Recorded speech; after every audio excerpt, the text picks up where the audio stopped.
video pembelajaran kelompok 5. Kali ini kita akan menjelajahi benua Eropa dari 3 aspek georegional.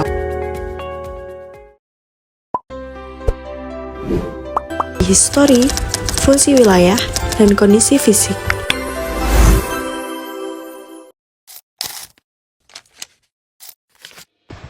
Benua Eropa terletak di belahan bumi utara dan sebagian besar di belahan bumi timur.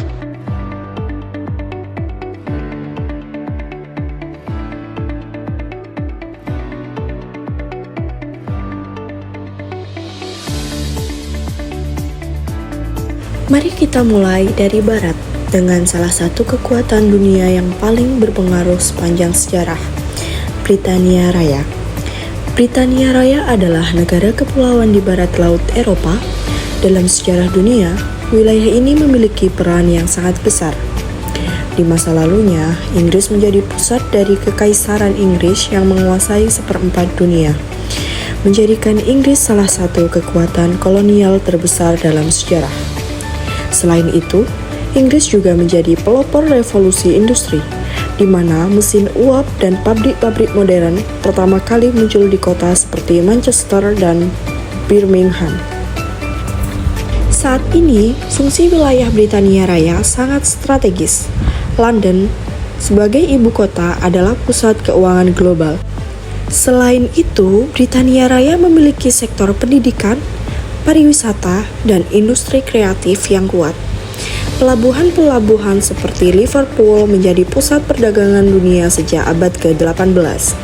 Wilayah Skotlandia dan Wales juga aktif memanfaatkan potensi alam untuk energi terbarukan, seperti pembangkit listrik, tenaga air, dan angin.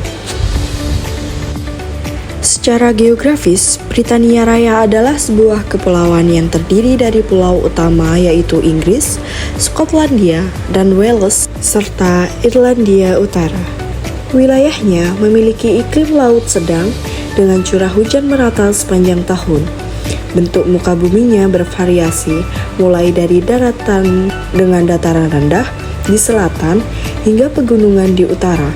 Kondisi ini mendukung pertanian, pemukiman padat, dan konservasi alam secara bersamaan.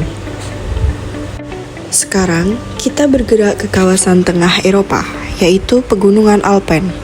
Pegunungan ini merupakan salah satu kawasan paling penting secara historis dan geografis.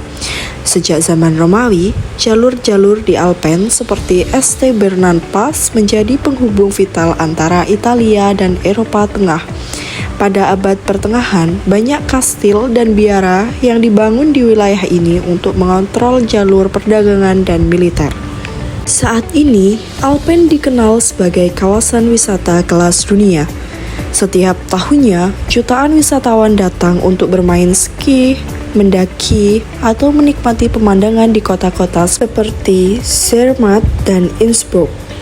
Selain pariwisata, Alpen juga berfungsi sebagai menara air bagi Eropa. Sungai-sungai besar seperti Rhine, Rhone, dan Po bersumber dari pegunungan ini.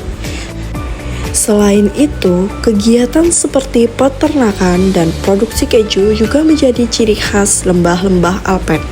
Kondisi fisiknya sangat khas, puncak gunung yang tinggi, lembah yang curam, dan gletser yang luas. Mont Blanc yang terletak di perbatasan Prancis dan Italia adalah gunung tertinggi yang ada di kawasan ini. Musim dingin yang ada di kawasan ini berlangsung panjang dan bersalju, sedangkan musim panasnya sejuk. Karena topografi di wilayah ini ekstrim, kota-kota besar tidak banyak ditemukan, tetapi kota-kota di lembah tumbuh subur dan tertata dengan baik. Dari pegunungan, kita turun ke dataran rendah di Eropa Barat. Wilayah ini memiliki sejarah panjang sebagai pusat perdagangan dan peradaban. Pada masa Romawi dan abad pertengahan, kota seperti Brugg dan Gent tumbuh sebagai pusat ekonomi dan kerajinan. Dalam sejarah modern, wilayah ini menjadi lokasi penting dalam Revolusi Prancis, Perang Napoleon, serta medan pertempuran Perang Dunia I dan II. Fungsi wilayah ini sangat penting bagi perekonomian di Eropa. Daerah Ruhr di Jerman menjadi pusat industri dan pertambangan. Pelabuhan Rotterdam di Belanda adalah pelabuhan tersibuk di benua Eropa yang menjadi pintu masuk barang-barang dari seluruh dunia, sehingga wilayah ini juga terkenal dengan pertanian intensif yang menghasilkan sayuran, susu, dan bunga dalam skala yang besar. Secara geografisnya, dataran ini sangat datar, bahkan beberapa wilayah di Belanda berada di bawah permukaan laut. Untuk mengatasi risiko banjir, Belanda membangun sistem tanggul dan kanal yang sangat maju. Iklimnya maritim sedang, sangat cocok untuk pertanian dan transportasi sungai. Namun, tingginya aktivitas industri dan kepadatan penduduk juga menimbulkan tantangan lingkungan seperti polusi udara dan tanah. Terakhir, mari kita menuju ke wilayah utara Eropa, itu Skandinavia. Wilayah ini dikenal dalam sejarah sebagai tanah bangsa Viking, yaitu pelaut tangguh yang menjelajah hingga ke Inggris dan Rusia pada abad ke-8 hingga ke-11. Setelah masa Viking, kerajaan-kerajaan Skandinavia membentuk kekuatan regional yang stabil dan akhirnya menjadi model negara-negara netral di benua Eropa modern. Dalam hal fungsi wilayah, Skandinavia sangat kaya akan sumber daya alam. Hutan yang luas menyediakan kayu, tambang menghasilkan biji besi, dan sungai-sungai menjadi sumber energi air utama di Norwegia. Selain itu, negara-negara ini juga terkenal dengan industri teknologi tinggi seperti Nokia, IKEA, dan Spotify. Di bidang diplomasi, Skandinavia dikenal aktif dalam perdamaian dunia dan urusan kemanusiaan.